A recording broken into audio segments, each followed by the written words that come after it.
Right. Nope, something's just gone very fancy. You're still there, are you? I am, yep. Good, good.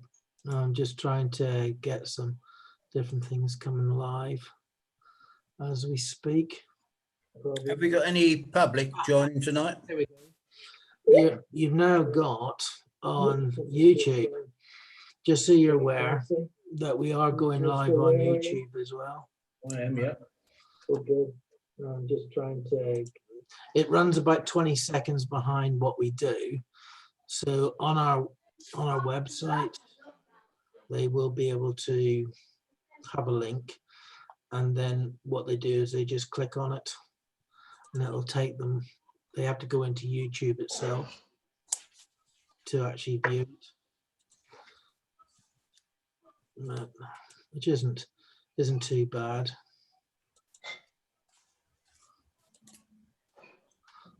Yeah, so we're just still waiting for Francis to formally come on. Right. He's taking his time. We'll get everyone else. Oh, look at that. Look at that. I've got a chocolate, Peter. Oh, chocolate. Yeah. You gonna share those chocolates, right? Yeah, I could do, couldn't I? Yeah.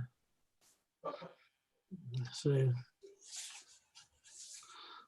sort of, we got the live recording going. Oh, who's that? Alan Moe. Yeah, he's admitted as a guest.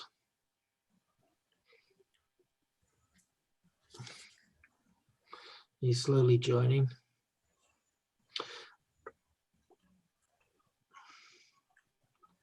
It'll take a little while to come on. I wasn't sure whether we should be in the bunker for this meeting. So I can go bunker mode if necessary. Just got to figure out how to do it. If you're in the BBC News studio, the rest of the world will hear it. Yeah. How did you get that backdrop? I'm a very special person. I even put the shirt on.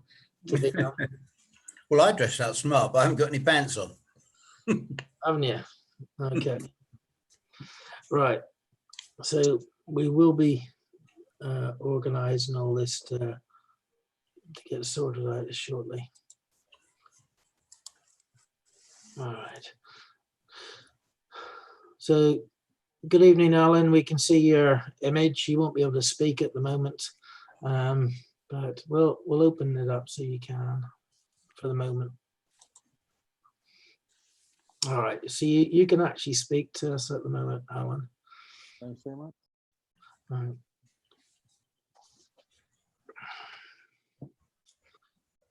All right, who else we got? Oh, here comes Francis again. He's having internet problems at the moment, so I'm trying to get him joined in.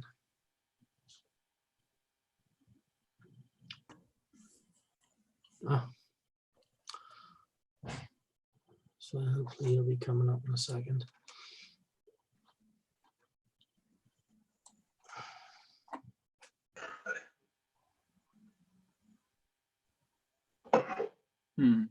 Okay. Hi, Peter, can you hear me? Yes, I can hear you. You can't see me though, can you? That's all right. I'm not that bothered. No, you probably don't. Not 'cause I haven't had a haircut for a while anyway, so it's probably best. All right. I just did a haircut. So pause, stop.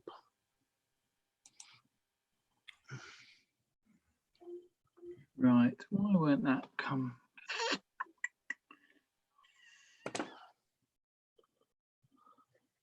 Okay. No. I don't want to start cloud recording just yet. I'll just put on my other glasses so I can actually see. Let's see if we can do. There we go. There you go. It's better. You saw it. Well done, Francis. Yeah. Yeah, it's like a teenage look. I'm gonna put it in top knot when I'm after a bit. Yeah. Yeah. Okay. We've got two, possibly three guests, other guests coming in tonight. Yeah, should be 4 with Alan. Yeah, that's fine. So Alan Mole, who's Yeah. Alan Mole, Alan's who's on- doing the second Alan's on the screen now. Oh, there you are. See you, Alan. Yeah, good to see you. Good to see you. So we should have Joe, who wants to talk about the school and the places. Natasha, who's going to talk about the idea she has for this competition using stickers, and Jonathan Bailey said he'd come. Yeah. Well, hopefully Jonathan, I'll be able to join us shortly. We are, if anyone goes on the Parish Council website, we are streaming live. All they've got to do now is they'll see what to click through to. What it'll do is then tell them to go to YouTube, and then they'll jump straight through to YouTube, and it'll show them. At the moment, YouTube won't allow live within a different website. I'm not sure why. I've got to figure that one out. Still haven't worked out. They probably want me to pay a bit of money to do that. Yeah. But the versions we've got will work just fine. Francis, Yeah. have you got a surname for Joe and Natasha? I have.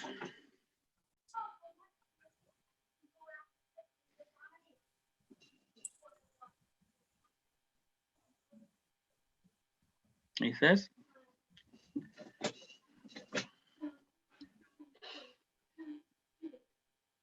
Distracting for me.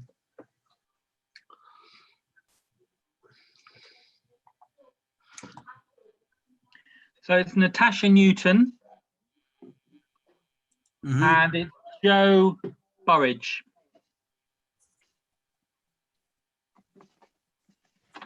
Looky doke.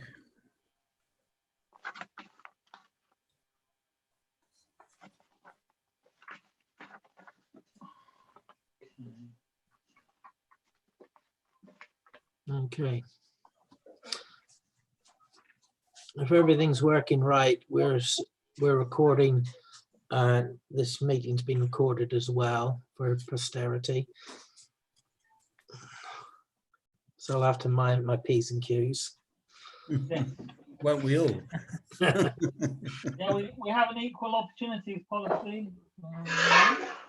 Yeah. I just insult everyone. Okay, we've got Natasha. So we've got Natasha starting to join us. Mike Joblin has just been admitted.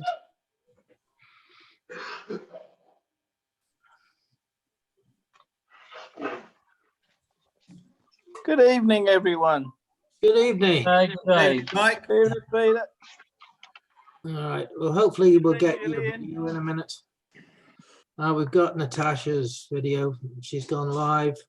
And Mike, we're just waiting on your video to come in. Oh, hang on. No, it's not. Come Hi, on. Natasha. There you go. Now we Oh, got there. Mike. Hi. That's an image of you, Mike. I always making the adjust coffee, my making the coffee. Oh, that's social distancing. No sugar for me, Mike. I like social distancing. Oh, Alan. Hi, Mike. Mark Cordy is coming in now. So Mark will be joining us in audio shortly. So Mark, can you hear us all right? Yes, I can. Can you hear me? Excellent. Yeah. So hopefully your video will come on screen in a few seconds. hi Mark. Evening. Why is my video not up there? Okay, Joe Burridge, admit. Oh. Oh, yeah. Well, you done a workout, Mark? No, it's just warm in here. It's warm.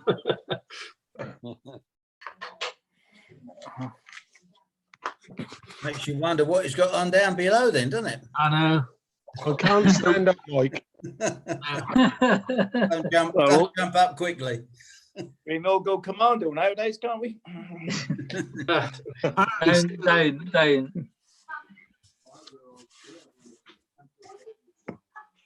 Uh, It's all frozen. will allow. Joe should be able to speak and hear us, all right? Hi there. Yeah, I can hear you. Okay. We've just got your picture, Joe, at the moment. Are you frozen, Mike? Or is that your natural pose? You want to put something warm on then, don't he? Yeah. All right. We're missing some people at the moment. Jan, Mark, Yeah. Here we Bosnick, go. he's coming. Here's Mark. And Dave Lewis. Oh, Dave, yeah. All right. Okay, Mark's coming Oh, on got board. Joe. Yeah. So hopefully Mark can hear us. Oh no, his microphone's still connecting. Oh, here we go. That American flag on the left there. No, his microphone's switched off. I'll unmute him. You're unmuted now, Mark. Okay, thanks, evening all. Sorry, I had computer issues. Yeah, that's all right. Evening, Mark. Computer said no. Evening all. Evening. Evening. Evening. I got Jonathan back. It's probably someone trying to get on. Hi, John. You can't. You just got to follow the link that was sent to you. Yeah. The one on that latest email I sent you today. Yeah, mine went into junk, Peter. Some people's went into junk. Let me. I think I can bring up. All right.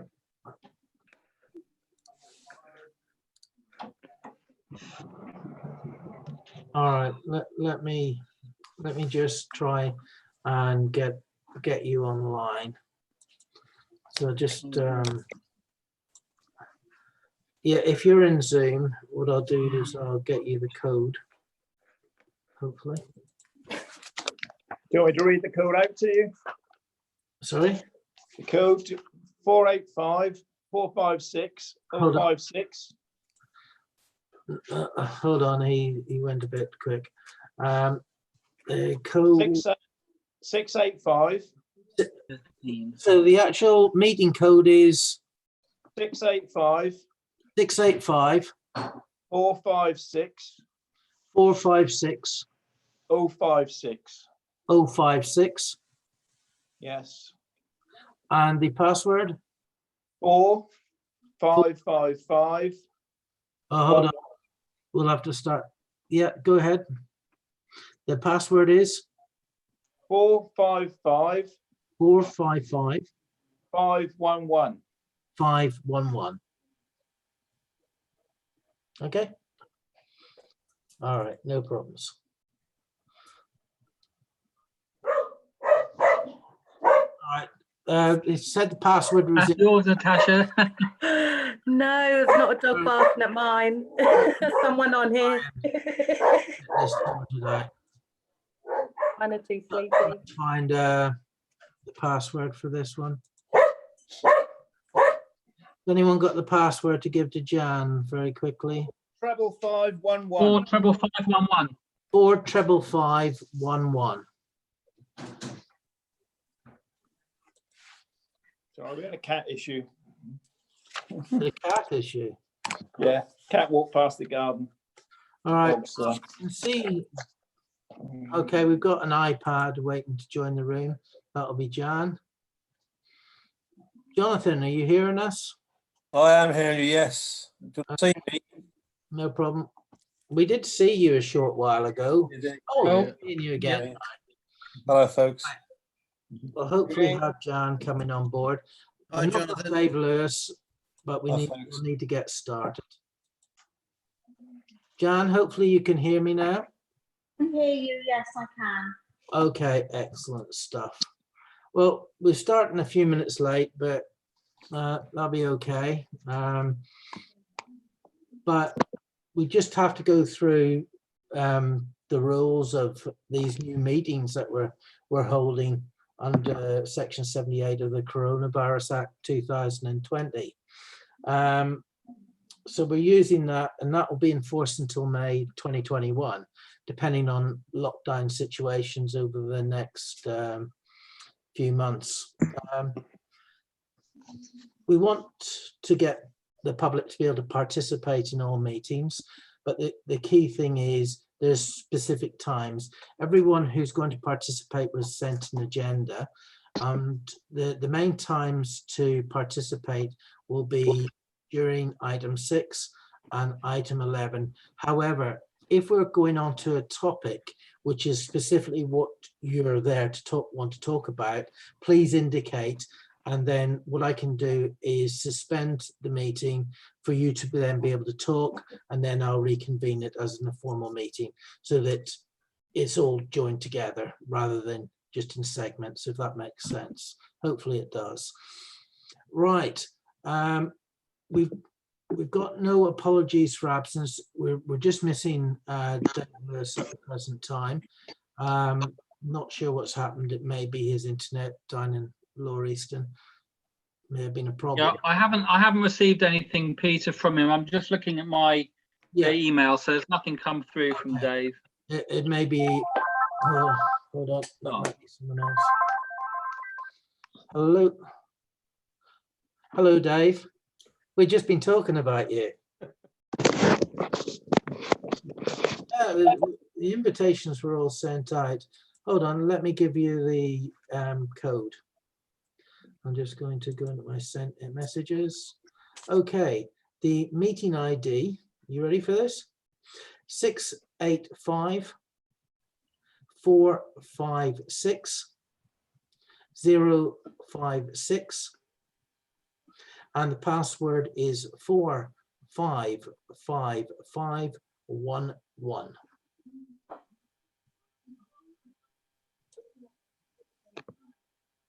Four, 5, 5, 5, 1, 1.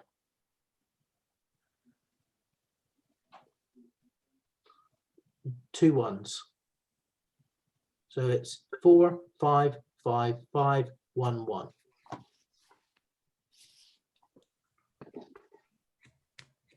Isn't there an extra 5 in there? No. Ah, here we go. Yeah, got you.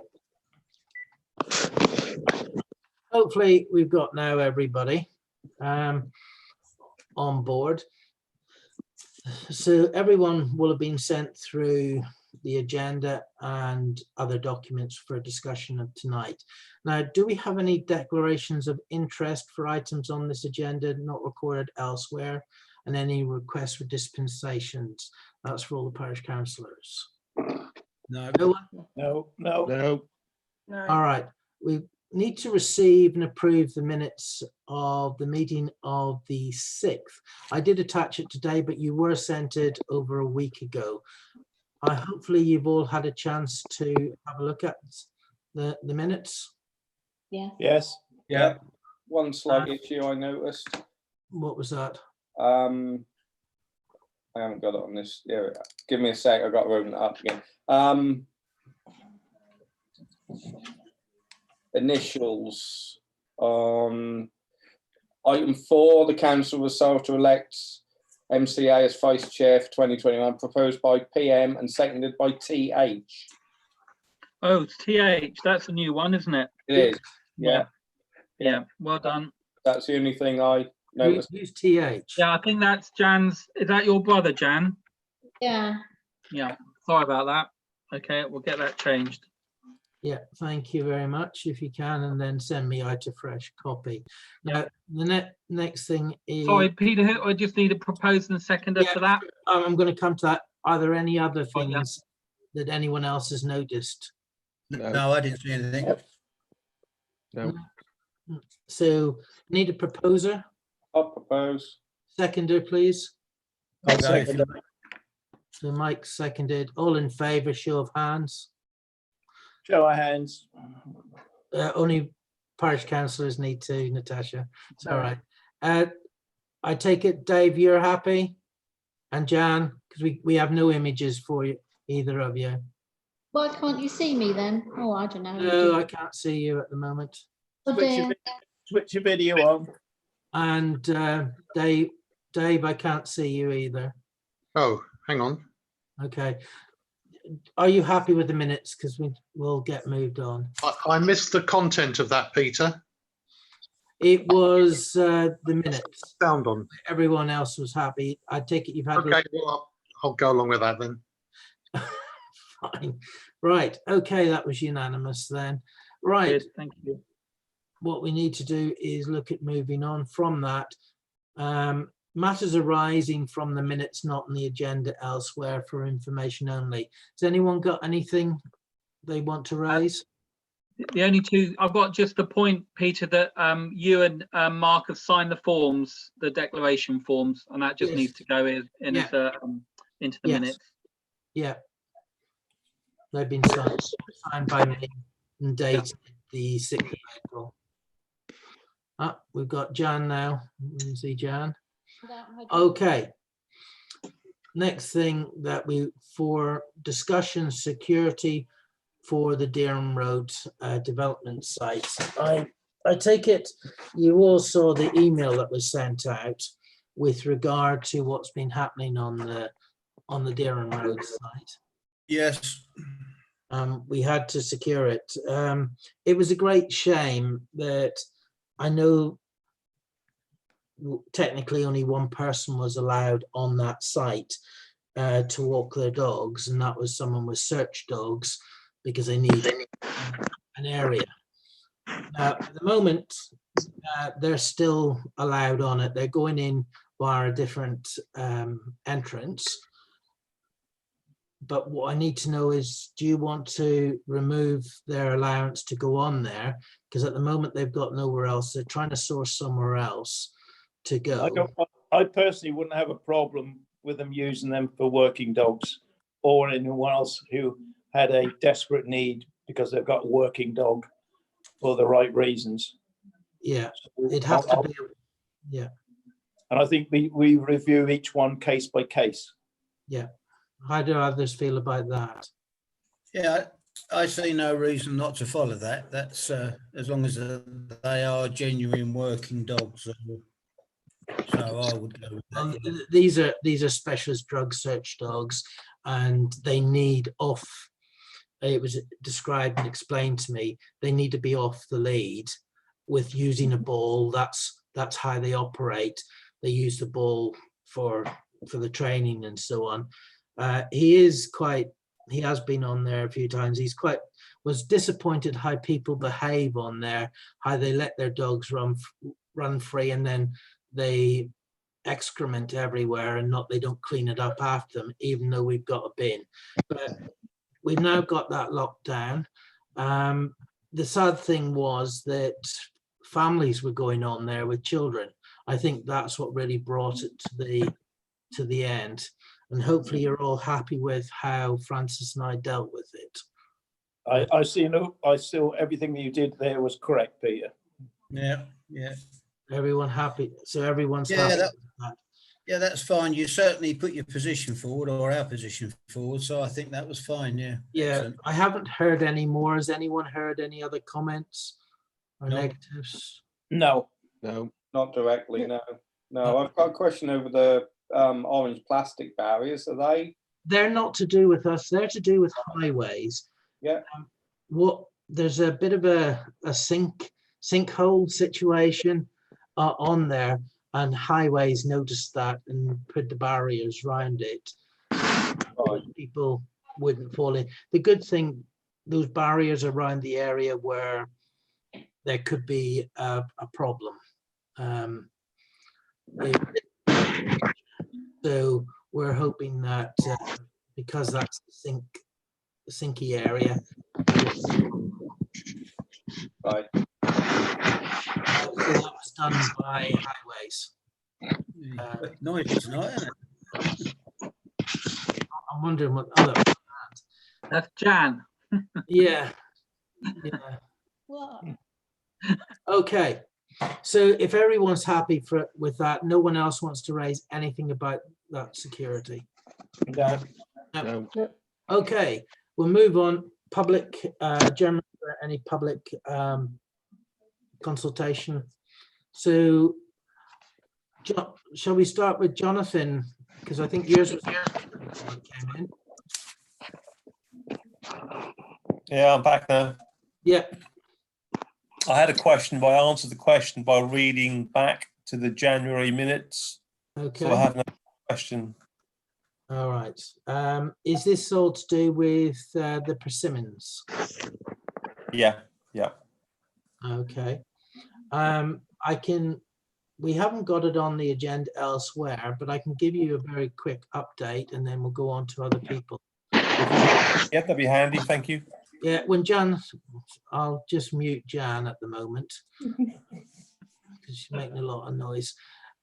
So I spoke to Persimmons, I think it was last week, and I spoke to Mark about it. Was it last week or the week before? I'm losing track. I'm losing track of time.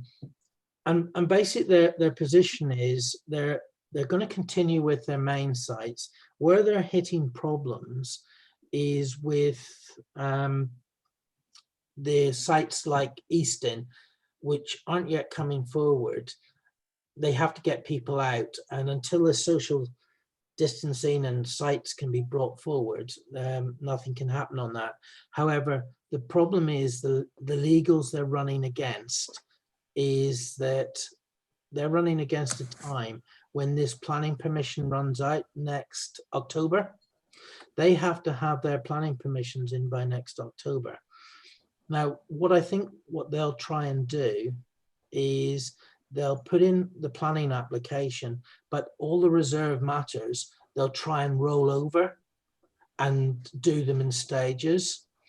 If you want to stop what they're doing, you insist and you fight and very, very hard to stop them rolling over any of the conditions. So that'll be something that you'll need to consider over the next few weeks. I don't know if this application will now come forward. None of us know at this stage. It may not, but I think they've invested quite a bit of money in things. So who knows? But has anyone got any comments or thoughts about it? I'll let Jan know. I'm like, I think the speed of the building that will take place once it starts to open will be quite slow, and I should think they will decide on a business case where the money will be, where they can sell houses. Yeah. And if they can't sell houses, they will be building, and then they will probably start a planning application again in the future, if needs be. And although you said they spent quite a bit of money on the site, to probably a small fee to them. Yeah, it is. The landowners have spent, I think it's 1.5 million so far, and I wouldn't be surprised if Persimmons were up. Mark will probably have a better idea, maybe 3/4 to $1 million already. Yeah, easily, I would say at this stage with what they've done planning wise and in with South Norfolk and such like as well. I won't be at all surprised if it's actually close to double that. All right. Yeah. So they do have skin in the game on this one, so we don't know what's going to happen. We can't think it's not going to happen, but as Mike says, anything that they do will take a very long time to come through because the market isn't going to recover for a very, very long time. you know, so that is going to be a problem. So we'll just see how things move along from there. Does anyone else want to raise anything for Simmons? Yeah, Peter, is could I that just, October? Sorry, Mike. Quickly, is that this coming October or the one after? October This- 21, 21. Okay. I think. No, I'm no, trying to- this They were going coming, to isn't it? start next July, weren't they? They were going to start if everything. We haven't yeah, had all October this. 21. It's October 21. They have to have their full planning permission sorted, and that's such a tight timeline to do something like that. They're now falling. They needed to get their site up and running in January with all their application going in. They're now, we're looking 4 months behind. I would think, I wouldn't be surprised if it doesn't fall to at least 6 months behind. I've spoken to Sean about it, and we've just, he's keeping an eye on it as well. Not sure what else we can do. All right. Just one Peter? more question. Do we assume that no monies have changed hands from the landowners? I would say at this stage, no money. If anyone's sensible, which I would say Persimmons are, they won't have exchanged any money until the final planning application has gone through. It would be madness to do otherwise. But who knows? In which case it's easier to pull out then, isn't it, if they haven't Yeah, changed, money hasn't changed hands? yeah. Yeah, So- interesting. Mm. Okay, so what we'll do is if we go next to Joe. Do you want to unmute yourself? So have you managed to unmute? Let me try for you. Yep, here we go. There you go, Joe. Right. Do you want me to talk about my point? It's not till number 9. Oh, right, your point is number 9. Yep, Yes. it's fine. We'll bring you in at point 9. Okay, Natasha, Hi. have you anything you'd like to raise at this moment in time? Yeah. I'll probably say my piece and then I'll let you guys get on with business because France has asked me to take part just to talk about the project that I'd started in the village. Yeah. And this is obviously the label sticker art. This is a project that comes from my company who I work for, and basically we've been able to supply labels and canvases for the villagers to obviously take part and create something great. I was really shocked actually how many people wanted to participate. It was absolutely fantastic, in terms of the Facebook page and the community spirit as well, which this whole project has created. I love the comments on Facebook, you know, sticker swap shop and, you know, asking for different colours, etc. And slowly we're now getting some entries into this competition that I started. And one of my ideas and what I spoke to Francis about was the possibility, bearing in mind, I think I've probably distributed about 80 canvases. Obviously, we're not going to get exactly 80 canvases back, I suspect. But my request was if the parish council would be interested to judge a competition, we could band it into ages. Because I know there's been quite a few adults who have taken part as well. And so we could maybe have children between a certain age bracket, maybe the middle and then adults. But yeah, so that was my question actually, whether you guys would be happy to judge the competition, and then we can maybe make it a bit of a feature for a future copy of Grapevine, or if it's something that could go on display in the village hall. But it really tells a story of people being very, very creative, community spirit, and something which has, I feel, brought the community together slightly. That sounds like a really good idea. How do other councillors? I'll start with Mike. How do you feel about it as an idea? I think that's a great idea. I'm fully in favour of it. Good support the villagers and social side of it. Yeah. Gillian? Oh, absolutely, yeah. Michael Bowman? Yeah, sorry, yeah, good idea. I'm in. Mark Cordy? Yes, I totally agree. Dave, Yes, sounds good to me. Jan, It's okay by me. Mark. Yep, fine with me. All right, sounds like we've got everyone on board for that. Now we've just got to think about, now, are you wanting who the judges will be at this moment in time? Or you're just happy that, yes, we will help you out on this? Yeah. It doesn't need to be too big. I believe, obviously, all you guys are from the village. I just think, you know, at maybe your next parish council meeting, by then I should have all the submissions.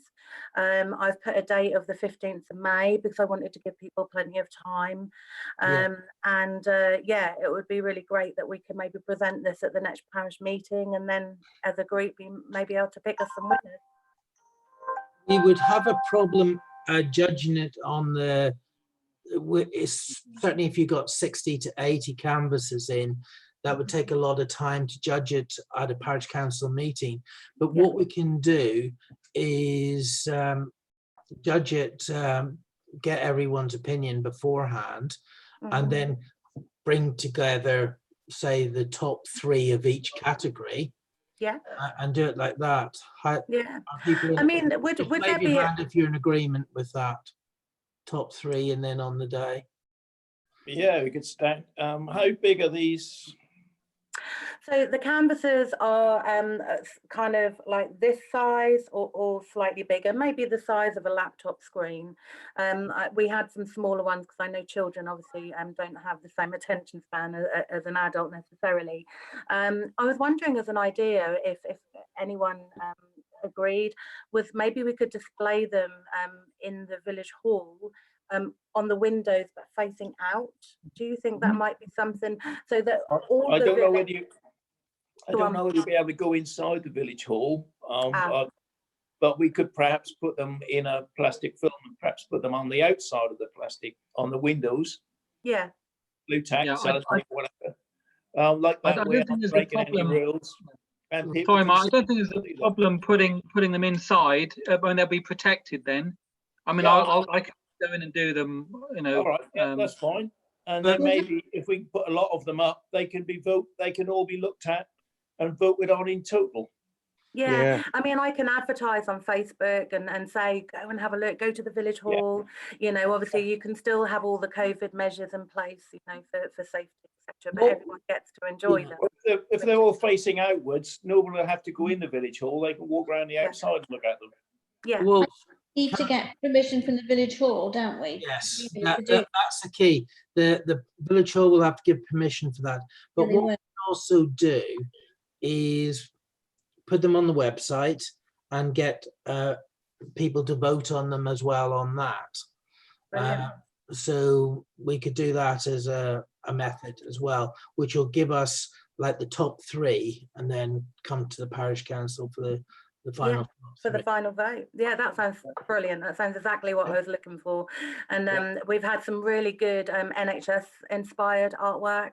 You know, and that's been right from the little ones, obviously up to the adults. It's been I can't wait to showcase them. I really can't. No, I think it's really good. So what sort of the winning ones, what will they get?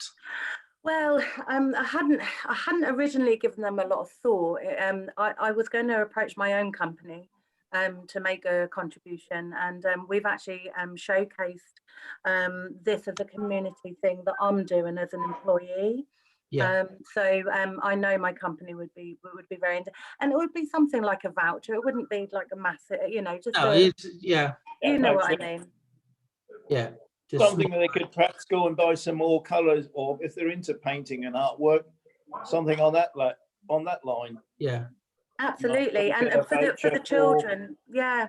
I mean, I was thinking, you know, for an adult entry, a winner, you know, something like a John Lewis voucher, you know, which I know I could get from my company. So, but for children, exactly as you say, Mike, you know, Jarrells do lots of little paint sets, colouring, you know, artist sets and things like that, and which would be in keeping with what you're doing as well. Yeah, and later on, you know, I'd be, because we've sent some stickers to school for Caroline, because I know she's been doing some some care of some children, I'm sure of our essential workers. And so, yeah, the school is really, you know, from Caroline directly, not the school as in, Yeah. you know, yeah. But she's been taking part with some of the kids. So it would be really great Okay. opportunity to talk about fruit labels. Natasha, yeah, as everyone's in agreement, if you Okay. speak to Francis, maybe tomorrow or something, he'll pass you all my details. Then when you get them through, we'll put them up on the web, and then Okay. we'll organise getting permission with the village hall as well. Okay, right. brilliant.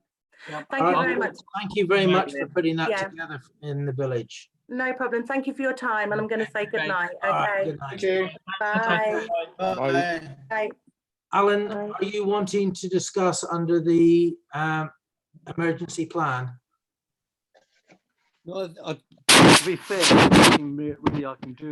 Francis is obviously in total charge of it. I'm just allocating requests out for assistance when and as I take them in. So at this present time, unless you want a brief update of what calls we've had, there's not much more we need to add.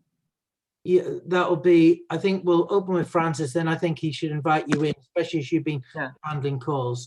So Francis, if you come and give a review of progress of the emergency plan. Yes, certainly. I'll stop you, Francis. Thank Alan and Jan and Sarah for. Okay, I've just muted Francis because he's become a robot. So Alan, do you want to tell us about what's been happening over the last few days? Well, over the last weekend, weekends are generally quiet. We don't have a call. And if we do have calls on the Monday, it'll be a flurry of what's been collected over the weekend. This weekend's been very quiet. Last week was totally quiet, but on the Thursday we had one call with 4 calls for assistance.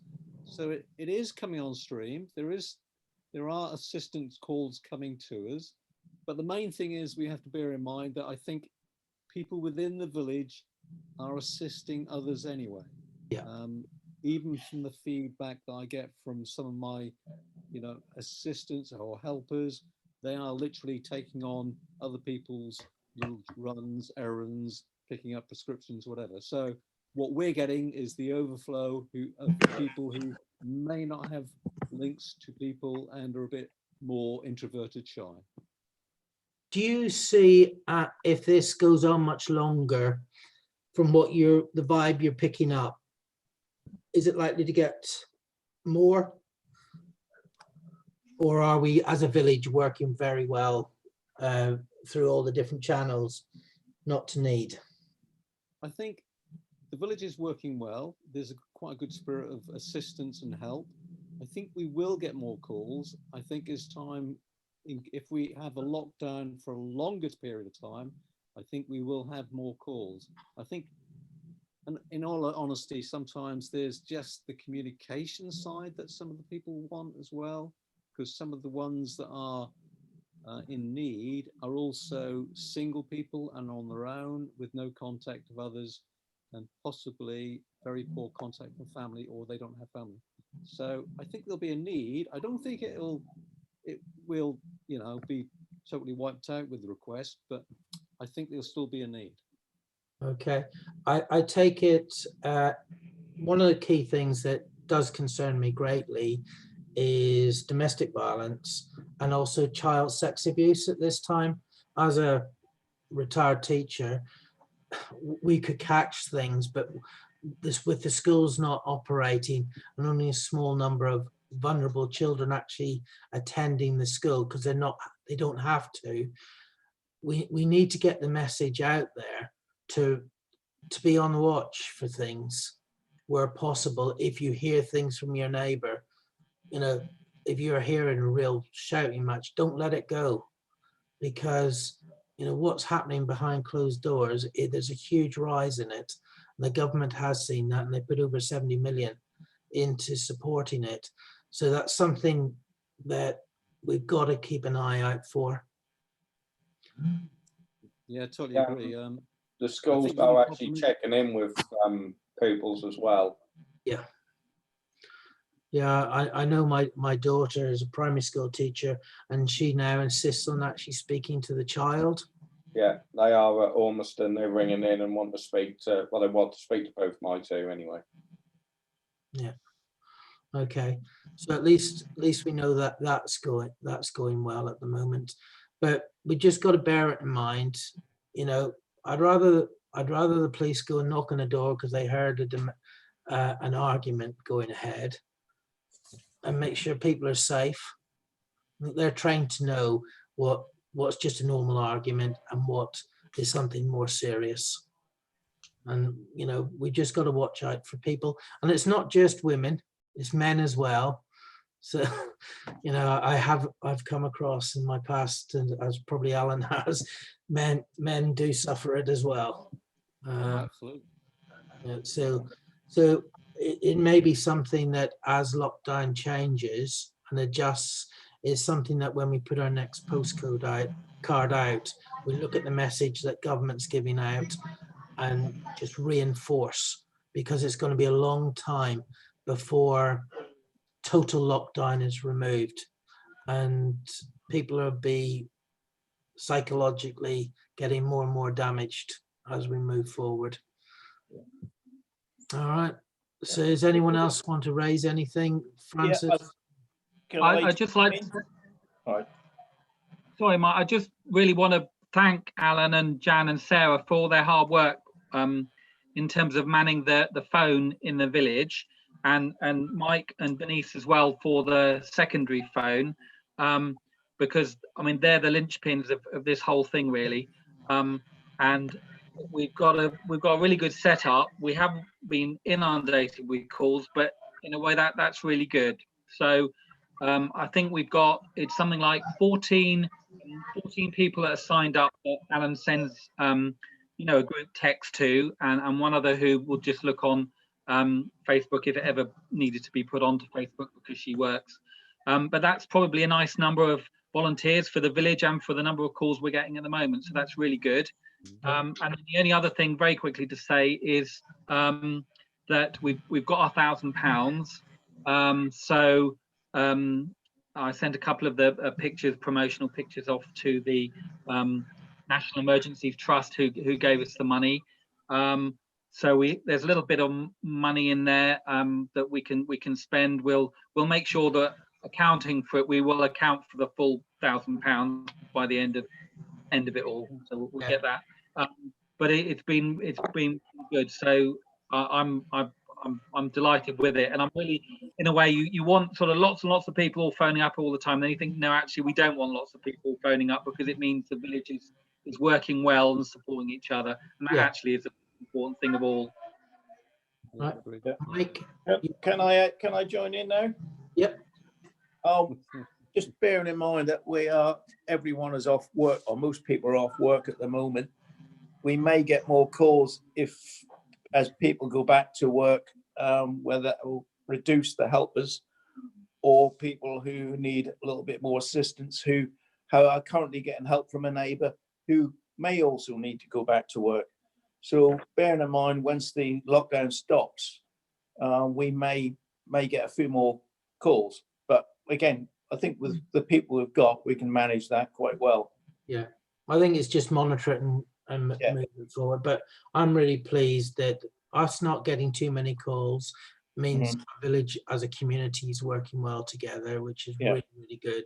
And I think, you know, these postcards that have gone out have done a great job. I'm really pleased at Francis for organising those, and the printer, because they've done a fantastic job with those. Yeah, and my partner Erica as well, Peter, who Erica did a good job. Did a lot of the design on that, not really. Okay. Can I just also say that obviously once this is gone, or once it starts to downward spiral, hopefully sooner than later, we will have some gloves and protection equipment. Would it not be wise to start looking to someone who locally in the village, who are carers, who have to buy their own products, whether we can donate them to those people? Okay, we've got gloves, but what we've got to be careful of at the moment is we're likely to be for the next year and a half. Yeah, with yeah, oh yeah, I'm saying when social it isolation. starts to quieten down. I think once it quietens down, we still need to keep supplies, because it's not this, unfortunately, if it follows trends, will come up again. And what they're trying to do is they're trying to hold it at a level the NHS can cope. I can see the next stage is normal hospitals will open to everything else, and Nightingales will just be for coronavirus cases. So that will change things over. He's just become a star on YouTube, tell him. Yeah, but as we've just been given £1,000, I don't know how much we've spent to date. Obviously, if there is some residue left over, I'd hate to think that we absorb that. I should think that we should go out to the community who've been helping. Well, people in need, if possible, anyway. Well, it's for us what we're organising and so on. We've also had one of the big hits is also on Francis's pay. So, Francis has been doing an awful lot of 40-hour weeks. So we normally budget, 16 hours. Yeah, that's 12. fine. 12. It's up to 14 now. Yeah. So we've got to be careful, because I know that the finance committee may no longer be operating, but they'll be very careful. Mark's got his well, you got a bigger one than me. I was just going to say, if Francis agrees, we're about 6:15 into it. Oh, that's fine. Yeah, we've spent. We will have spent. I've got the phones to come on. With the phones on, you're looking at about. You're looking about 650 we've spent so far. 70, something like that. So, if you put all the additional pay for me in, then that £1,000 is spent. Or if you take it out, then if the village absorbs that, then there's another.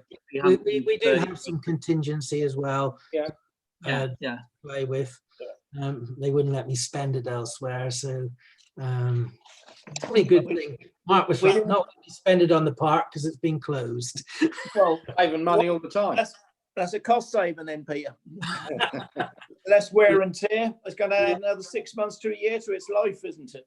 Yeah, it'll still have to be annually checked, even if it wasn't used for a whole year. It would still have to be checked. Yes. As we all know, we agree there's some double what the grant was anyway, so that's not to say that that isn't there if needed. So it's evident how quickly £1,000 can go with events like this, just with what we've done so far.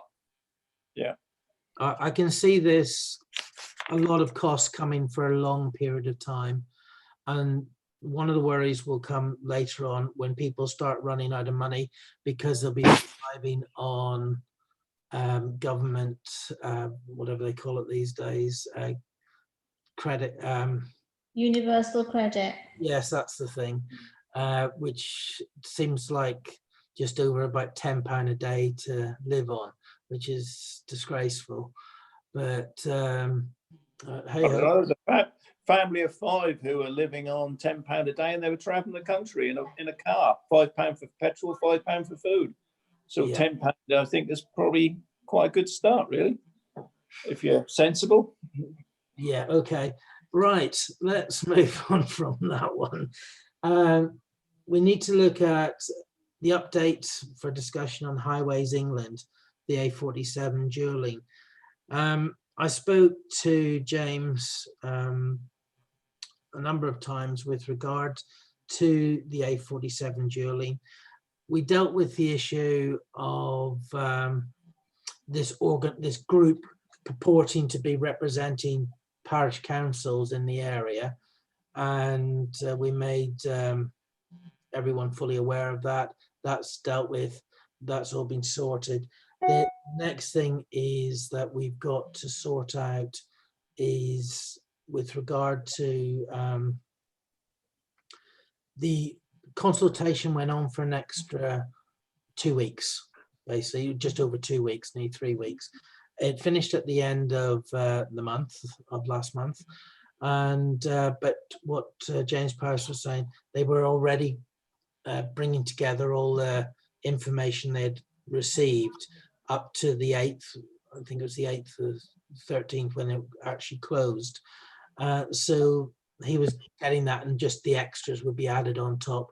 He says it will not put back or delay the process of what's taking place. But what is interesting is the DfT have refused Norfolk County Council funding for the Western Link, which I find very strange, hasn't been made very public, and no one seems to be wanting to talk about it. EDP, I suppose it's not gift wrapped to them, so they don't do much good journalism unless it's, well, we won't go there with them about their journalism, but there's no money for the Western Link.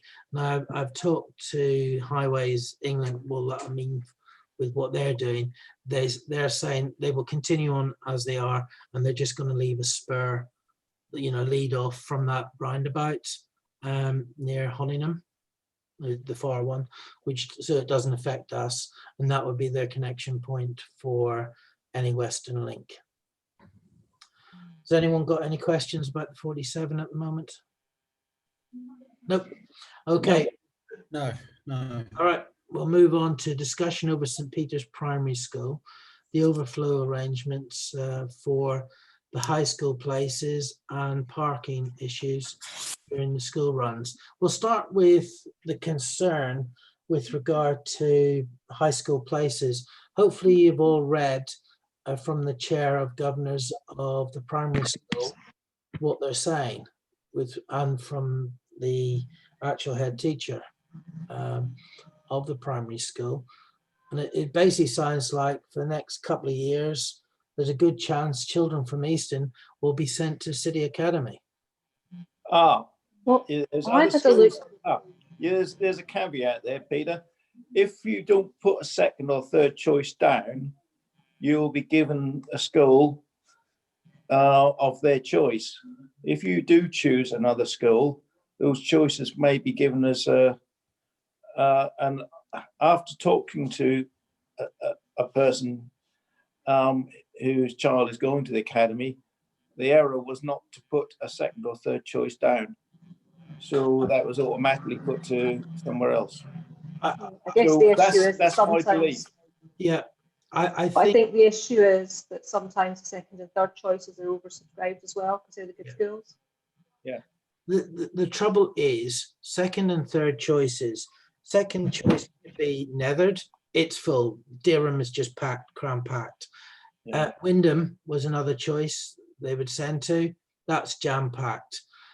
Wyndham College is one that sometimes you can get children into. People forget about that one to add as a child going there as what they call a day boarder. But yeah, you have to get space first for that. Pardon? You have to get space at the day school before you can become a day boarder. Yeah.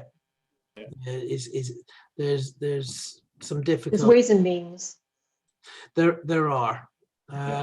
So what I want to do is, Joe, is this an area that you wanted to discuss? Okay, so hopefully you can unmute. Yep. Yes. Hi everyone. Thank you for giving me the opportunity to come along and talk. So yeah, I mean, I think I'm going to try and speak on not just my behalf, but on behalf of lots of the other parents and families at the school as well. So the situation, as we understand it at the moment, is that we in St. Peter's are listed as being one of the feeder schools for Ormiston Academy. So on the website, on the documentation you'll see, and very much the planning through the stages of the school is that the children's natural place will be to go to the Ormiston Academy. And indeed, currently the free transport, which is laid on from the village, takes the children to the academy. This year, even though parents put down Ormiston Academy as being their choice, and even if they put it as their number one choice, they weren't given that option of going because geographically, we are the furthest school, the furthest feeder school, of the, I think they've got 4 or 5 other schools which feed into their, as being part of their catchment. Because we're geographically the furthest school out, when it comes to the maxing out the numbers, we kind of unfortunately get the short end of the stick. And we kind of, I feel, is the frustrating thing for the children and the families of Easters, we kind of get left out. So we don't have a designated school. So it seems to me that we, as it stands at the moment, the kids are kind of being put where there's capacity, and that capacity is with the City Academy. Yeah. So have you looked at, because I have another look on their website, and they do have a different set of criteria for the 21-22 intake. Yeah, at which the moment, looks to slightly change that issue around distance. So they changed the criteria. Yeah, I mean, Mrs. Newman, the current what's her executive head teacher, the top head teacher. The letters she's now sent out to parents this year, which she sent out in response to an email which I sent to her, because I very much wanted the situation to be vocalised amongst the community. There's no point keeping this hidden under the carpet. People need to know when they're filling out the forms what the situation is, so they've got as much information to hand as possible, because you know you're quite right in that the way the form is written, there's an art to how you should fill it out to get the choice you want, or to give your child the best opportunity that you want, not to go into it blind. But her response is that at the moment there's no guarantees for the children who've applied this year. There's nothing that, you know, that they can go through the appeals procedure, but there's no guarantees. And also next year her advice was to think very carefully about what school you would put down as being your number 1 choice. The year after, there is an opportunity where they have been given, almost an academy have been given some funding to put some additional buildings onto the school. So the caveat being obviously that the funding is in place at the right time and that work gets completed and that all falls into place. And obviously there's no guarantees that will all come together. It'd be very interesting to see how that plays through.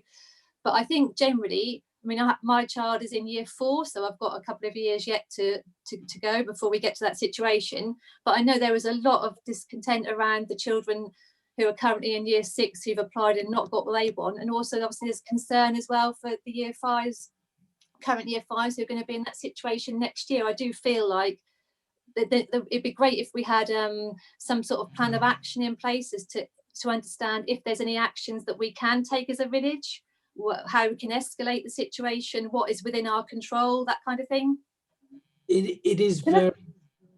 Sorry, Joe. I was just going to ask, can we get some clarification from the headmistress about this new set of criteria they put in place for 21-22? Because what it says is after the first lot of looks after children and siblings, they've changed the wording of everything underneath that, which to the way I read it, gives our children more chance, but it's highly different. So it said things like, so children in the catchment area will go in as children in the academy catchment area attending a named feeder school. Then after that, children in the academy catchment area, which is slightly different from what they had previously. And it only mentions distance right at the very end. It says distance for use is the last criterion for families who don't fit any of the previous 4 categories. But it doesn't say if you get to halfway through category 3 and you run out of spaces, how do you allocate them? I think it would be. Sorry, Gillian. So I was going to say, I just think it would be good to get some clarification that they put this slightly changed policy in place. But it'd be good to understand what that actually means, how that would be applied. Well, if I talk on an educationalist side of things, Easton Primary School will not want to make it public that their local high school is not their true feeder school anymore. It may be on paper, but the reality is Cossey is expanding in size with housing numbers. Yeah. Queen's Hill is expanding in size with housing numbers. Half of Queen's Hill children used to go to Taverham. That's no longer happening.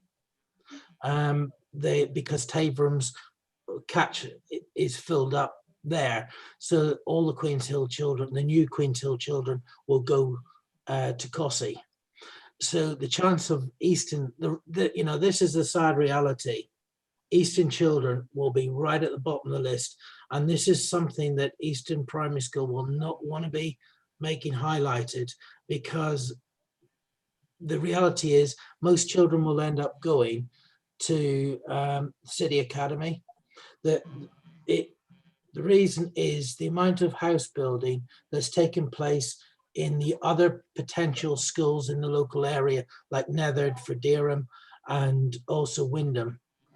Windham at the moment needs another high school. It was 5 years ago, Windham High, when I was teaching there, I had 32 in the class, and it's just getting worse. And you know, there is a reality there. I don't know how much more we can do. I think we raise it with the MPs, because the problem is this: they allowed all these academies to come along, and the City Academy is a failing academy. Yeah. But there's nowhere else to put children unless parents actually fund private education for their children. You can get into Windham, well, you can't even get into Windham College as a boarder, even with just having money. You've got to. Well, Heatherset is gone, so there's a private school there that's yeah. That's going to be full of trainee police officers. Heatherset High School, which I have taught at, which is a good school, it's an outstanding school. It's at capacity now because of the amount of building, and they're still packing the houses in. Yes. Until they stop packing the houses in, this is going to continue. So I think now, are they going to provide free transport to City Academy? Well, they will have to. My understanding is they have to, because if they, my understanding is if you put down a choice which is different to the one that's automatically in your catchment, then by doing so, you're committed to making sure your child gets to that school. So you are responsible for the getting them there. Yeah. If they allocate you a school, then it falls to the local authority to provide the transport. So my understanding is then that local transport will be provided. So we'll now have children potentially going to 3 different schools. You've still got the lag of Netherd, and then you'll have the obviously the current lot who are going to Ormiston, and then the new group who'll be going to City Academy. So it just strikes me as a little bit odd. I don't know whether or not it is. Is it not a case that the education authority, the guys who sort out the allocation, need to actually recut the boundaries? Because are we going over the top of a school to get to another school? Is it a case they need to revisit who's in each area, or is that not on the cards? Well, when I had a few of us went and saw Richard Bacon not very long back, and one of his thoughts was he was quite surprised they're not thinking about a new high school for this area, somewhere in between the village catchments, because Windham at the moment takes children from Colton, Marlingford and Colton and so on, and around that area. And it may be that a new high school, but for a new high school, you're looking at 5 years to put one up. Just to put new buildings in, it used to be 2-3 years, and that was for a porter cabin, because you'd always get the local neighbors, not in my backyard, more children. So that set us back, and I know at Windham, and these were nice neighbors, and it still set us back 2 years for a new building. So I think the reality is, I think for a lot of years, that's going to be a sad reality. They would have to make a huge investment into Cossey High School and put in an awful lot of classrooms, because they don't just have to look at new classrooms for year 7. So for every new year 7 classroom, you've got to then supply that on all the way through. Yeah, I understand that. Yeah, I just think, and I understand what you're saying about the fact that our school wouldn't want that to be known necessarily. Whether that's true or not, I'm not sure, but I think it's important that the families in the village know what the situation is. It's an incredibly important time when you're choosing the schools or trying to choose a school for your children, and it's better that you're forearmed with as much information as possible when you're making that decision. So I think it's important that somehow that whether or not there's a plan, or whether it's a case that we're saying as a group that there is nothing that can be done, that everyone knows that now by default has become the feeder school because there's nothing else. They'll never want to call it a feeder school, and in the No, I'm not communication surprised. we had, Francis, they were very insistent that it can't be called a feeder school, but that's basically where all the children will go if they can't get into the local Cossey High School. So unfortunately, that's the reality of it. People are moving to this area, wanting their children to go to an outstanding primary, then on to, I understand, Cossey High is an outstanding school these days. Yeah. At the moment, yes. Yeah, at the moment. It depends how they do things. But at the moment, on outstanding to outstanding, now at the moment it's outstanding to failure. The only thing I will say to parents is that if your child has ability, no matter what school they're in, they will do well, because the teachers are there, and teachers are dedicated to students and will help those students do well, no matter how bad the school is. When my children went to Wyndham High, all my children went there, but my oldest two, when Cossey was a failing school, my daughter had friends. They're teachers now. They went to Cossey High School, so you can succeed, even going to a failing school. Your child can succeed. You know, you as a parent, there are extra things that you can do to help your children. You can get them extra tutorial lessons with private tutors and so on if they're having problems in a certain area, and you keep on the back of the school. You know that's how to deal with it. But you know, I think any child that wants to succeed in school, no matter what the state of the school, can do it. You know that, and I've seen it happen. You know, children have achieved real great things. I worked in Bedford at a school for a while, and they still got good grades. You know, so it is achievable, but it's up to parents to help. I don't disagree with what you say, Peter, but I think it's just the logistics, excuse me if I can say the word, of around just having your child going to a school which is quite a long way away from you. So in terms of them wanting to do extracurricular activities like after school clubs and stuff like that, if the bus that is provided comes back immediately after school, you've then got to be thinking about arranging for them to go and be collected separately and brought back. And there's a whole thing about it's quite a far. City Academy for us is a reasonable distance. There will be a secondary bus, because otherwise you say there's a legal argument that your child has been disadvantaged because they can't take a part in activities outside of the normal school day. And where a lot of activities that are taking place these days, you get core subjects main part of the day, then after school you get the top-up subjects. So any parent, if county turn around and say your child, we can't supply transport, you have a legal argument to say you're disadvantaging my child. So I think they have to provide transport on that front. It's just you have to use the law and understand it and be willing to actually go after them. Can I say I'll second that, because Cossey, when they've increased the working days for some of the children, they've supplied them taxis from the school to Easton on an individual basis, and that's happened this last year. Okay. Yeah. But saying that's exactly that, because they have extra period on one day a week, and that's a taxi brings those who live in Easton home after that. You would have a hard argument with the city one, because you're right beside the bus station that runs a bus straight to Easton. So I understand your parents' concern, but there is no, City Academy is not next to the bus station. It has a bus terminal next to it. it. Yeah, it's called UEA. It has a terminal.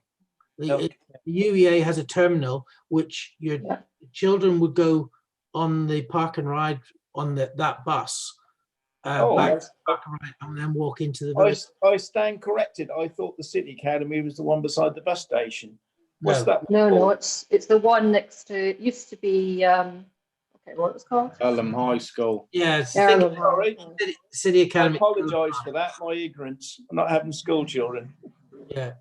So I think there's only a limited amount that we can do. All we can do is continue to push on with talking to MPs. I think parents need to get hold of their MPs. I think you need to demand meetings with the principal of the school and say, you want answers, and just for them to say, oh, well, in a couple of years, it's no good for those now who need schools. I think you go to your MPs, you go to the press, and you make it very loud and very public. And that's all you can do. But someone's got to be willing to go forward and do that.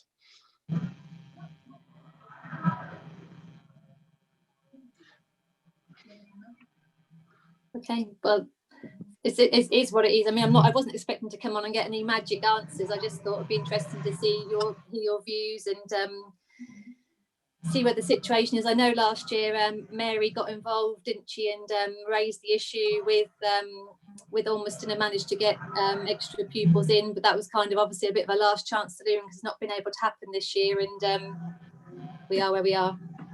Yeah, I think it's something we need to keep on top of. Definitely.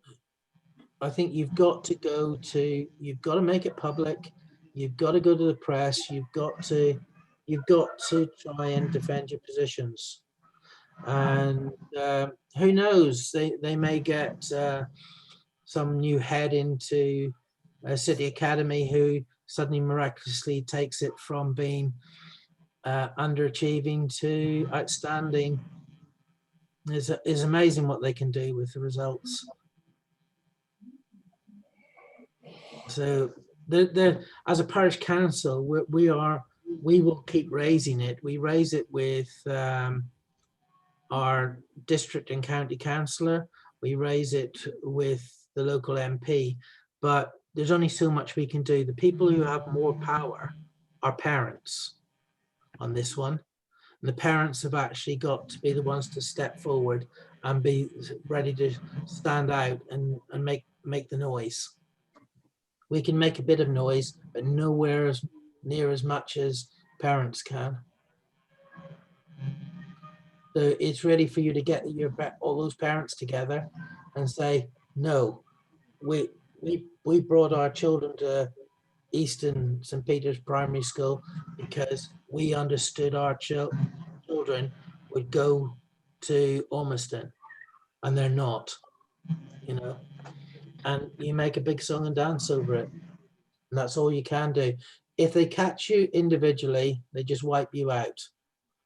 Your key is to go en masse and stick together. That's my advice, and that's from years in education as well, and the strategic stuff I've done. You've got to do this in mass. Individuals will be picked off.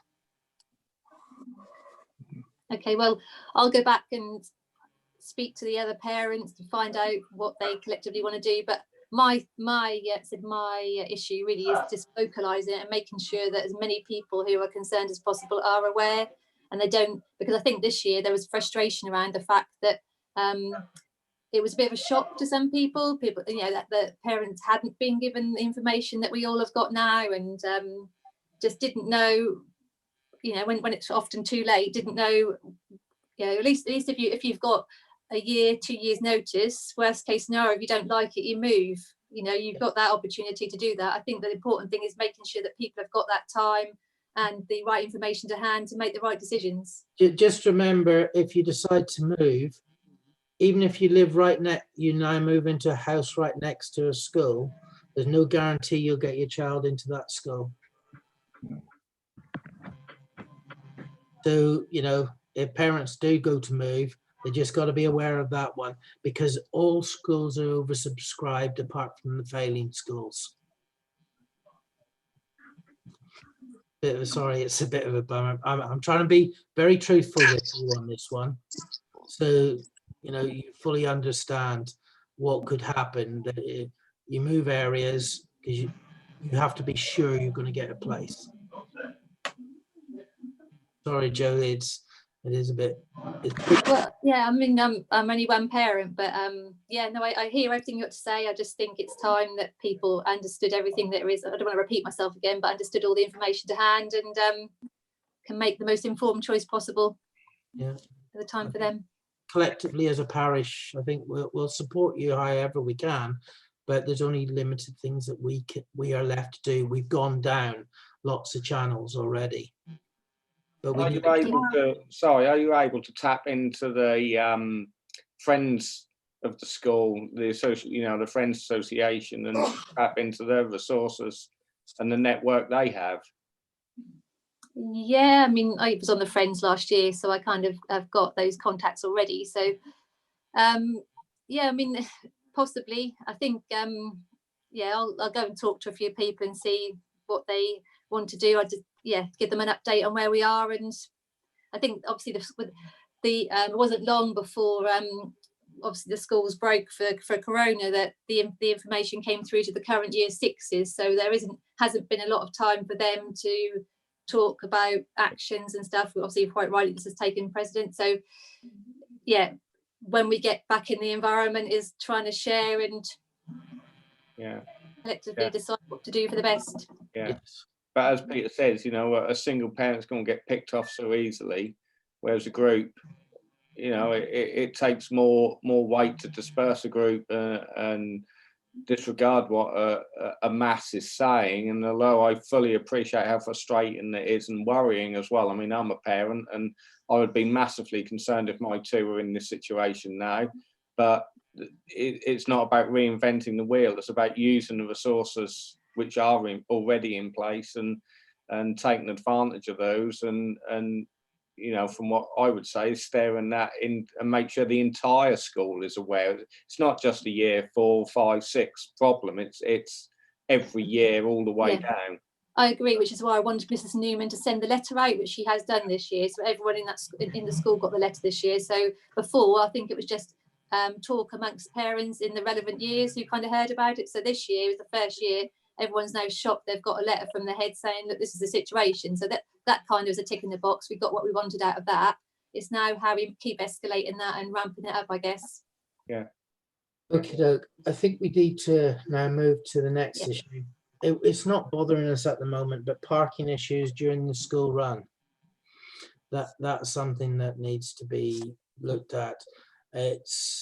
We have advised Mary of our plans to make it a very hostile environment for cars, but that will take time to put through.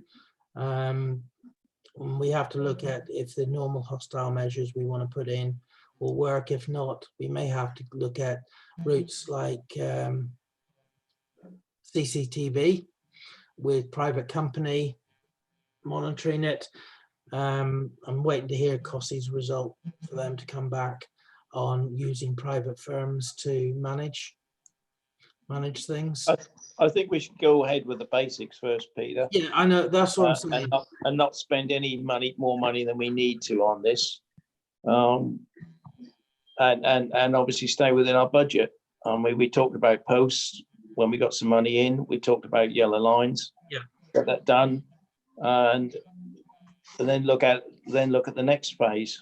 Oh, the problem may then be moved somewhere else. Yeah. So we might deal with it in another way. Yeah, it is clearing that junction out. That's the key, is to clear that junction, because there's unfortunately too many inconsiderate parents and the way they park. And it does need to be sorted out, and we need to push more and more parents into walking their children to school, even when it's a light drizzle. Yeah, I don't think that's the real problem. A lot of people live further away from the school than have to use cars, especially if they've got 2 children that need go from to two different schools. But I think the fact is that we do not have anywhere for them to park safely near the school en route to another school. Yeah. And that needs to be the long-term plan when we relay out the whole of the area, and that includes But the village hall, etc., etc. that's actually a county council issue of parking. It's not a parish council issue. Appreciate that, but people still have to get their children to school at a certain time, and a lot of them have to use cars because they don't all live in the village, or have to have other priorities. They have to get to work. They have to be at work by a certain time, and if they've got more than one child that they have to drop off, then there is going to be issues. But saying that, there is irresponsible parking. Yeah. But I agree with that. There are places off the roads where they can park safely. Yeah. And take the first stride. So yeah, do the first phase first. Yes. Then look at where we go. My other main concern would be the speeding past the school. So in conjunction with the posts, probably yellow lines, some form of speed control, speed bumps, because flashing cameras is not doing anything down that road, as I've seen of late. Yeah.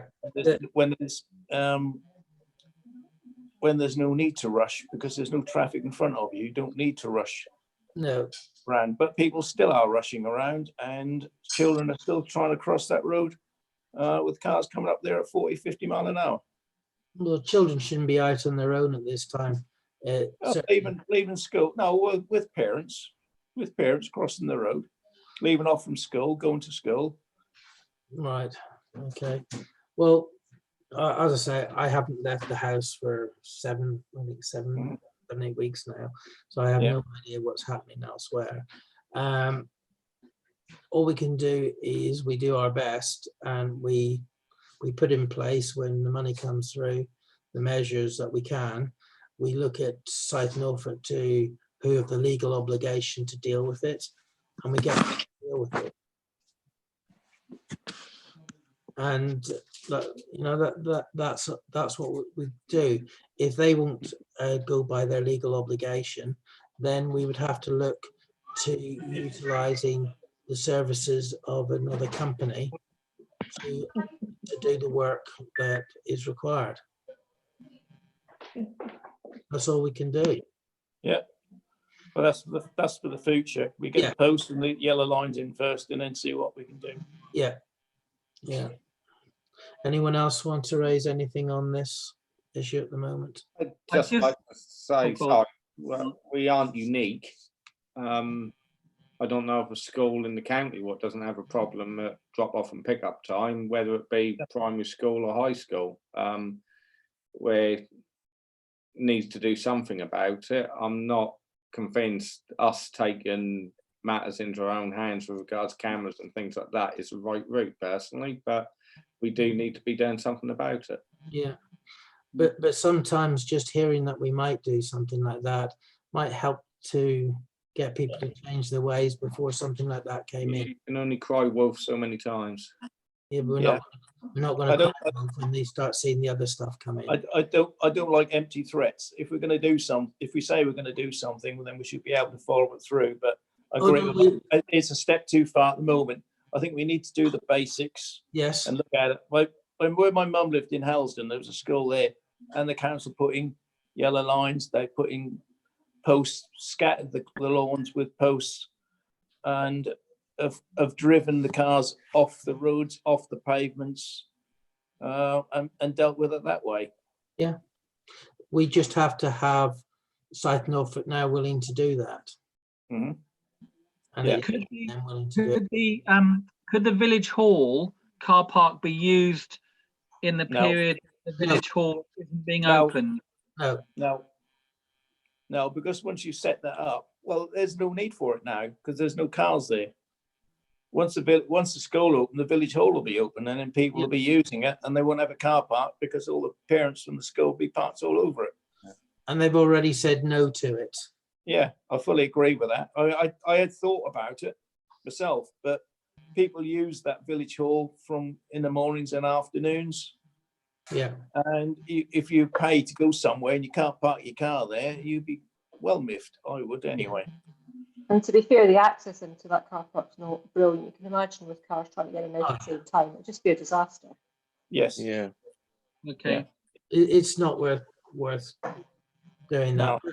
We'll when we can, we get the basics in place, and then we move forward from there. So we need to move on to the next item, which is the planning applications. And we need to look at an item that's been brought forward. Now, hopefully Mike's, I can see he should be unmuted now. You still there, Mike? Yeah. Yeah. Mike's got an application in for quite a large extension within College Heights. So has an extension been agreed on that yet, Francis? No, I'm waiting to hear if you want the extension. If you want Yes. to agree it tonight, we don't need to. If you don't agree it tonight, then we can put that in. If you want to agree it for next month's meeting. I don't think we can agree it because I think Mike and his team have to have a proper look at it, because I immediately looked at it and I thought to myself, that looks very much like that part of that building. What they're saying is a hobby room. Could be converted. It's so large, could be easily converted into a self-contained unit. Well, what I've done thus far is been in touch with South Norfolk Planning this morning, spoke to a Peter Kerrison, who had actually just been handed this particular case. The person who was dealing with it hasn't finished off with it, so he's picked it up. And I chatted to him, all the points that we thought were a little bit dodgy. And he was quite helpful with some of the guidance he gave us. I've actually walked past the site just to see what it was like from the prospects of his neighbours and everything else. And from his neighbour's side, you can't actually see the extension at all, because he backs onto the school playing fields. He's also got right in front of him the park, Kiddies Park, and alongside part of his property is the field that Persimmons are going to be building on, and it's going to have the extension for the school, etc. So it's not really going to be a great problem. I've spoken at length with Linda about it, and we think at this moment in time, and we're going to write something up, so I think we ought to have the extension. If we say yes, which I can't really see any reason why we wouldn't, but we're going to have to put in something that draws their attention to the fact that we think this hobby room with an ensuite, not bathroom, but it's got a toilet, wash hand basin, everything else, but could be converted very easily to a shower room, that we have noticed it. And if this happens, then they'll have to apply for planning permission again, because the building then is having a change of use. So that's where we are with it at the moment. The garage door in the rear of the garage, when I spoke to Peter about that and his thoughts, like yours, and myself, we all sort of wondered why. The only thing is that when this extension is built, it's going to cut off his access from the front of the building through to the garden. So if there was a garage door in the back of the garage, he can then commute through there with garden products and all that.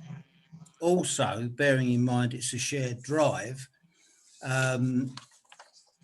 the builders can get all their tools there, and if they're pulling the foot in with a small machine, they can get that through the back of the garage as well. So it all looks reasonably plausible. It won't look from the front elevation of the house. They're changing the porch just by extending the porch out. It's a recessed porch at the minute. They're extending the porch forward with a nice new door, etc. So from the road point of view, it won't look as if the building's been changed. So that's the only concern about this rather huge 27 square metre hobby room turning into something else, which I think it probably will do. So as long as we've noted that, yes, we're aware of it and they're going to have to reapply, then that's about as far as we can go with it at this particular moment. But I've still got to do some looking and thinking about it. So if we can have the extension until the next meeting, then we'll have it all written up for you, and then you can look at it yourselves. Yeah, I think we get the extension because Mark's looking a bit perplexed there. I'm sorry, I just don't agree at all. We are under no obligation to dictate to people what they can and cannot do in their own properties. My own property here I extended, and I'm sitting in what is on my drawings as a study. It's an office. If they want to turn that room into a future bedroom, they will not have to go for new plan permission as change of use. Change of use would be from domestic to retail or commercial or something like that. People can do alterations within their own property at will and at choice. And we as a parish council should not be dictating to people what they can do in their own property. And I disagree with this entirely. The neighbourhood plan is being used as a leverage into people's personal doings. We are here to act as a community entity, and we're using the neighbourhood plan, in my opinion, incorrectly when it comes to things like this. Well, I have to say, Mark, that I hadn't even considered this particular bit as part of the neighbourhood plan. A thought that went through my mind as well as, and okay, I will air it now, supposing this was to turn into a hairdresser's. That's change of use. That would right. Not okay. So apart from the fact that we are just thinking at this moment in raising that as a possible change of use, if it's going to go from a 27 square metre hobby room into a 27 square metre granny annex or something, in itself is okay. But that is really the only criticism we would have with it. So, there's no reason then to stop it, because following on from Mark, and I quite agree, if you want another month to look at it, but saying that if it's only for private use, no business use involved, and if it was converted into a granny act in the future, that's okay by me too. Yeah, see, the problem is the planning people are all working from home and they're not allowed to go to other people's properties. Likewise, at this moment in time, we wouldn't be invited into somebody else's house, and we wouldn't want to go into somebody else's house. So how you would normally do these things is to talk to the person face to face and possibly pop these questions in at the right time. But we're having to do this without. So, as I said, I hope my vibes were that I think the extension that they're doing won't be seen from anybody apart from the school extension. In actual fact, it won't be seen because there's so much bush and shrubbery right around the back of the house where I walked that you won't see the thing happen. The house or anything being built. The house next door has got a huge conservatory, but you won't see it from the road. The only place you'll see it from is up above looking down. So, my thought is that I would say, yes, it can go ahead. I'm not in any way, Mark, trying to dictate to somebody what they can or can't do with their property, because, but it's just the thought that if this was passed, then somebody could quite easily just turn around and say, okay, instead of doing that, we're going to do this. And it's really sort of sticking their fingers up, basically, at the planning department, both be it our little bit and South Norfolk. So if it was mentioned in scriptures to say, if you're going to do anything like this, then boof. And, you know, that's all I'm saying. I think it's been very, very well designed. I think it's going to look really good when it's done. My thoughts, and it's going to add to the property. That's the only thing. Don't want to upset you, Mark. I'm respectful of your thoughts, Mike, and I appreciate what you've just said. We have to take a planning application on the now, not the then. And no matter what happens, if in the future anyone decides, actually, you know, they could build that to next month and move grandma into it, and we're going to be none the wiser, and no more is anyone else, South Norfolk or anyone. No, I couldn't agree with you more. That's going to be, you know, quite probable be the case. It's a different matter if in the future, as you know, you used the example of a hairdresser's, there's one on the corner of Woodbury Road. You know, it's if that matter comes and they open the business from there, and I can speak from experience with this, they open the business from there, I can guarantee you South Norfolk will get wind of that within 6 months. So we need to base, my opinion is, planning application should be based on the now and what the evidence is what's being put in front of us. To put a covenant on it to say you'd need to reapply for plan permission if you want to use it for something else is actually in planning law anyway. But it's not in there if it's to say use a hobby room as a bedroom. Right. No. Yeah. Well, if that's the case, then let's not bother to apply for the extension and just give it the green light now, because I think they are the two things that would be of concern. The garage door in the back of the garage, I can see that being quite useful if you're cutting off the only through way to the back of the garden from the front of the house. I can quote someone on our road, not Fumba doors down, who put a roller door front and back in their garage, so they can go straight through the garage into the back garden, because otherwise they would be cut off. And I've got that. Great idea.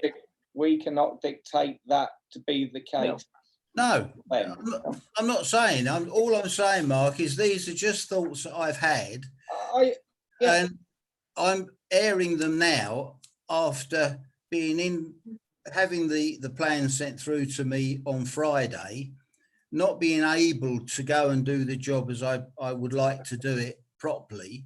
But they are my only issues. Now, if the rest of the council say, no, that's fine, go ahead, then fine, that's fine with me, because I agree with what you say, Mark. We can't dictate to people what they do in their house, but if they end up changing it into something, as you probably say, okay, fine. The South Norfolk will probably find out about it very quickly and do what they need to do to readjust whatever it is. So I think there's an easy fix on part of this, is that we propose it can go through. Normally, I'd have liked to give you the full month, but I understand why people are trying to move things forward. My only thing would be that all the doorways that they put in are required to be fully disabled accessible, i.e. 1 meter wide. I understand building regs now is saying that. Not on extensions. Pardon? Not on extensions. Not on extensions. New builds. No. Yes. no. Well, No. yeah, I mean, not on extensions. We can only insist on something as law, and if it's in the planning, that would be altered anyway, because the planning people would pick up on it. Yeah, they haven't got any sizes on the plans for the new front door and all the internal doors. That most of them aren't going to be changed, so they're not going to be disabled doorway width. So Yeah, no, it's not the case on extensions because it can be possible that the extension is only accessible through the original part of the dwelling. And if that was built as these properties are 70s and earlier, that wasn't in play at the time. So Well, it's can only I quote- properties where is that when? it's I done. quote- Sorry, I got. Is that when College Heights was built 70s? No, College Heights wasn't. College Heights is 90s. Yeah. So But I can say be disabled. I can Probably say the regulations have changed twice since then, of my knowledge. Right. And certainly the properties I've been into in College Heights, they're not fully wheelchair accessible on the ground floor. Well, I can't say because it doesn't tell me on the plan, and I haven't been in there to see. So no, but nevertheless, architect would have stipulated it within drawings and such like. And I mean, there's nothing stopping the homeowner putting them in at that size, but it's not a building regulation into an extension. I think what would be good is if we sort of were to vote on this, but just put, we would like to see. If, you know, it's just we would like to see, because it gives the homeowner the option, because that widens who they could sell the property onto in the future. That And it also adds a lot of cost though, Peter, for the non-standard doors and frames. Oh yeah, that would be a nightmare to start putting all them in. It'd I be think easier to shoot the grandma. Yeah, I think we're going into a situation which is not needed at the moment. Okay. I wish I hadn't spoken there. Well, no, you I mean, you can only try. Yeah, you put in fulfill a very perspective. There's important role. terraced houses in Norwich where to have big extensions on the back, and that was the rule. Most on me would be knocked down because you can't widen the terrace house front door. Okay. So what do people want to do? Because we have to move on. I mean, I'll propose that we pass it and let's move on. Anyone second it? I'll second it. All those in favour? I've got no objection to the drawings personally. No. Right. Okay. Well, let's pass Hold it. on, I've got 1, 2. We've got 3 hands up. So 4, Oh, 5, 6. 8. Come on, everybody do it, and then we can get off of it. Okay, it's passed. You've got 8. You've got 8 yeses. It'll save me having to do any more work on Yeah. it. Okay. Is there any need for anyone from the public want to say anything? Nope. Okay. We need to move on to the financial matters, to mindful of time. Can I close that file now, Pete? Sorry? Can I close the file now? Yeah. Financial matters for resolution to confirm payment authorization arrangements by the chair and the vice chair during the suspension of the finance and this actually should be governance committee. Oh, it should. Sorry, yes, governance, yes. Yeah. That was Mike there, yeah. So we could have that, please. Well, the reason being is that as we haven't got a finance and governance, there are certain payments that have to go through, and one of the suggestions would be is if the chair and the vice chair are in accordance with each other and agreeing a payment, we can put it through. Otherwise, if we're not, it goes to full council at this moment. How do people feel about that? Sounds sensible. Yeah, I'd go with that. Yeah. Okay. Yeah. Mark? how do Yeah, you I'm feel happy with that. Mark Caton? I'm fine. You know. So I would propose that to confirm payment authorization by the chair and the vice chair during the suspension of the finance and governance committee. So I propose that. Need a seconder? I'll second. Second, all in favor, put your hands up so they can be seen on screen. Unanimous. Yeah. Yep. Okay, that's done. Approved payments for May. Mark, you've seen those payments? Yeah. Sorry, I just opened the wrong screen. Yeah. I've got about 3 things open in front of me. Yeah. I haven't got anything. I know you've seen them as well, Peter, because I sent you. Yeah. As well. Yeah. So I'm happy. You're happy. So I think they can be approved. Yeah. For discussion, financial outturn for 2019-2020. So Francis, over to you. Okay, so I've done the accounts for the end of the year on the receipts and payments basis. What that means is that we have a position where we spent £26,000,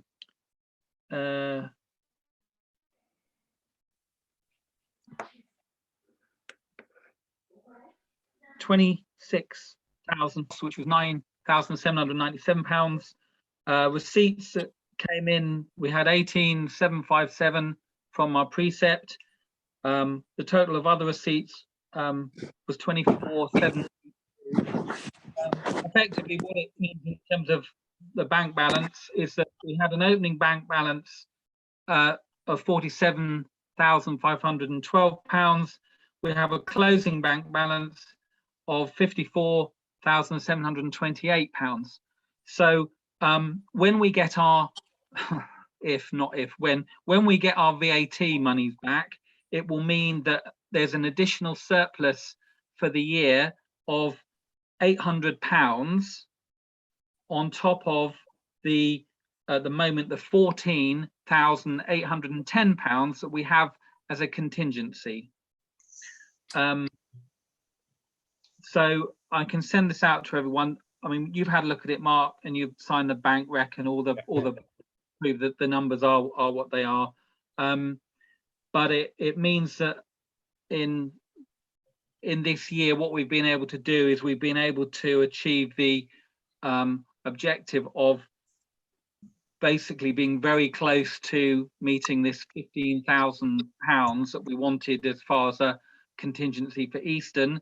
We only have to have a contingency of 10,000 to fully comply with, if you like, the expected, if you like, the government have a expectation that a council will keep enough reserves for half a year's precept plus paying for its insurance. That's just the method it has. So we're fine in that respect, and that's before any money's come in. So I'm very happy to send, if anyone, I've got a file with basically all the detail in. I sent to Mark and Peter. If you want me to send that out to everybody, I can.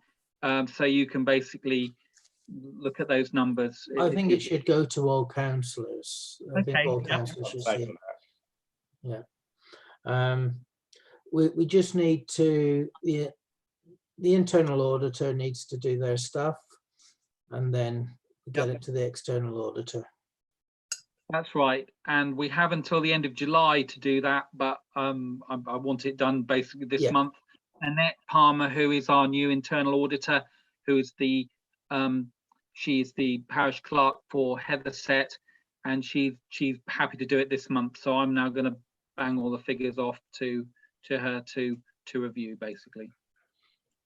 Okay, that's great. Anything else on finance anyone wants to raise? I'd just like to raise a vote of thanks from Francis, actually, to be perfectly honest with you, because I mean, without his grey matter and the numbers, I think they look fantastic at the moment. To be perfect, you've done a cracking job with it. Yeah, our accounts are in a very good position now. Yeah. Yes. If you can just come and do my bank balance, that would be very nice. Okay. No, I think we minute that vote of thanks for getting those accounts sorted. I know they take a lot of time. Okay, next thing is correspondence received and responses or actions required. Any other correspondence that we need to be aware of? I think we've covered everything now. Yeah, I mean, I had something today which was on the A11, A47 roadworks that are going to kick off. Sorry.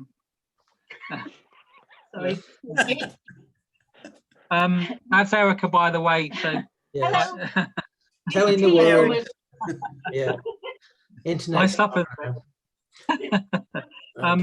So that was it, really, and yeah. So I'll put that out in the next issue of Grapevine. Okay. That's option to the end of June, even though there's not much on the roads at the moment.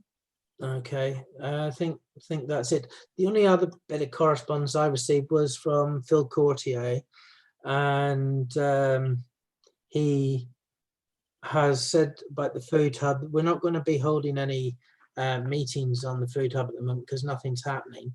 The only thing that's taking place is condominium or condomentum are still operating, and hopefully they'll get mint. So I asked Dave Martin if he could put a little piece together, maybe some photographs to show things up and running. And, you know, as a good news story that we can put on the Parish Council website that, you know, there's something good that's happening in the area as well. I think that's about it. But I'm aware that he actually calls something Potato Gate. Michael will smile at that one. So he calls it Potato Gate. It's those rotten potatoes that were given for the vulnerable of the village. So it's now classed as Potato Gate at Broadland and South Norfolk. Okay, so apart from that, Therese, we've got to look at agenda items for the next Parish Council conference meeting on the 1st of June. I take it the usual suspects, the persimmons and A47. Anything else that springs to mind straight away? Yeah, I've just got one thing which I spoke to Francis about this week with the accounts is just ratifying the decision to accept WT Designs quotation for the new village hall. All right. Has gone through everything other than agreeing the cost. So obviously we've got the quotation. I'd just like to get that finalised on that. So added on. There was something I did send through to you for you to look at and think about with the plans. Actually been in correspondence. It's coming together quite nicely. One of the questions they wanted to know was, if you look at the southeast elevation, they've got the apex with a big open. They said that they're not really sure what they want us to do with that, whether giant window. I said not a good idea because you would limit what could be done inside. So if you can put your thinking caps on and think about what you'd like, or has any of you looked at it yet? Yeah, did you say southeast elevation, Peter? It's a southeast elevation. If you look, the big gable, the gable end. Okay. So it's getting people to have a think about things. What they've tried to do is they've adjusted it round to give the highest proportion where they can put PV on a roof. So I think it's starting to come together. It's going to be able to do all the things that people want. They've also made the space slightly larger so that we can put in what they call a temporary stage. So if a drama group wanted to use the hall as well, they would be able to. They've put some fire doors in, which one of the suggestions is that, say they've got a production on, they can actually put a tented area in there, which would then feed straight onto the stage, so that they could, do their production without, with side areas. Yeah. As long as there's enough fire doors, because if they're obstructing one and there's a full audience in there, there'd still have to be enough fire doors to evacuate the building. Yeah, they've got they've got 3 fire doors in there at the moment. Yeah. The only area they're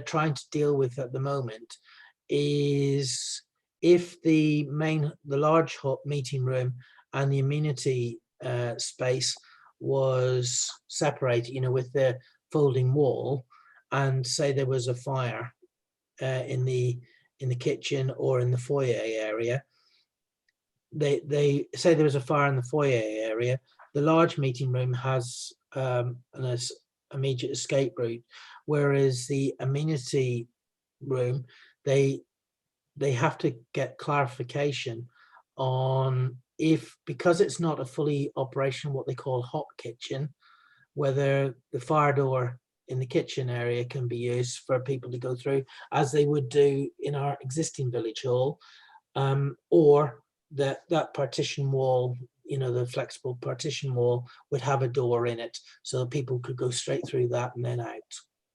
So they're just that's the best route, because if you do change your kitchen around, you Yeah. then might change your building.